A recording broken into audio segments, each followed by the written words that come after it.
Good morning, students. Now it's the time of your science class. Today we will read chapter 14, Balance in Nature.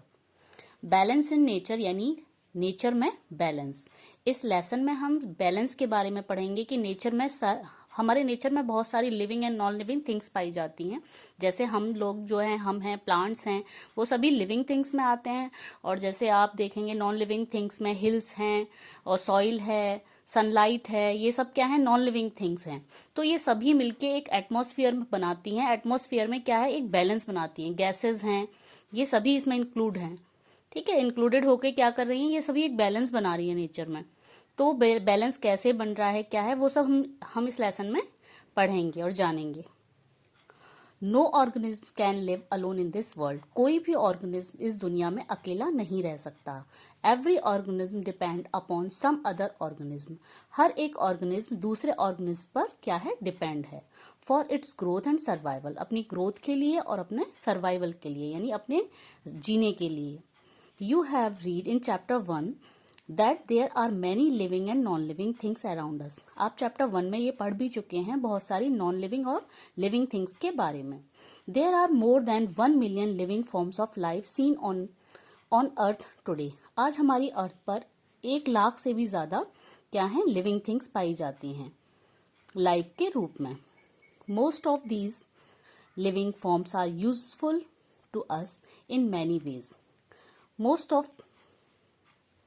जिनमें से most of living things क्या हैं, हमारे लिए useful हैं बहुत सारे तरीकों से. For example, we get food, clothes and medicine from plants. ये सभी हम जो अपना फूड है, क्लोथ्स है, मेडिसिन है, ये सभी हम प्लांट से प्राप्त करते हैं.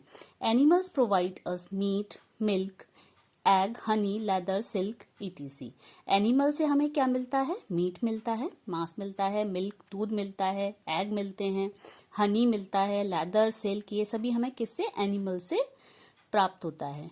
सम animals like horse, donkey, elephant, etc. ये सभी कुछ ऐसे एनिमल हैं डू लेबर फॉर अस, जो हमारे लिए क्या करते हैं, लेबर यानी वर्क करते हैं. किस तरह से करते हैं, so we see that all our daily needs come from the living worlds. जो हमारी डेली यूज की जो चीजें होती हैं, वो सभी क्या होता है, ये सभी हमें लिविंग थिंग से प्राप्त होती हैं. We as human beings depend upon plants and animal for our survival. अब देखिए, जो हम ह्यूमन हैं वो क्या करते हैं, वो प्लांट्स पर डिपेंड्स होते हैं. ठीक है, एनिमल फॉर आवर सर्वाइवल, अपने सर्वाइव करने के लिए, अपने जीने के लिए हम सभी क्या हैं, प्लांट्स पर डिपेंड हैं. All plants and animals are also dependent on the non-living components of world. अब देखिए, जितने भी प्लांट्स हैं वो किस पे डिपेंड हैं, वो नॉन लिविंग थिंग्स पर या नॉन लिविंग कंपोनेंट्स पर डिपेंड है. जैसे they take water, oxygen, carbon dioxide, nitrogen, soil minerals, etc.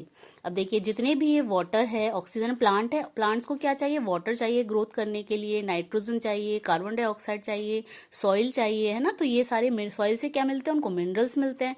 तो इस तरह से ये क्या है, ये नॉन लिविंग थिंग्स पर डिपेंड है. और हम किस पर डिपेंड है, हम प्लांट्स पर डिपेंड हैं. फ्रॉम द एनवायरमेंट के. Okay, plants and animals with their surrounding atmosphere make as ecosystem. अब देखिए, प्लांट एंड एनिमल क्या कर रहे हैं, अपनी सराउंडिंग में एक क्या करते हैं, एक कोऑर्डिनेशन बनाते हैं. ठीक है, अपने एटमॉस्फेयर पे वो डिपेंड होते हैं और एटमॉस्फेयर के लिए वो क्या कर रहे हैं, वो भी कुछ ना कुछ प्रोवाइड करा रहे हैं एटमॉस्फेयर को. तो इस तरह से क्या है, इस तरह से जो एक सराउंडिंग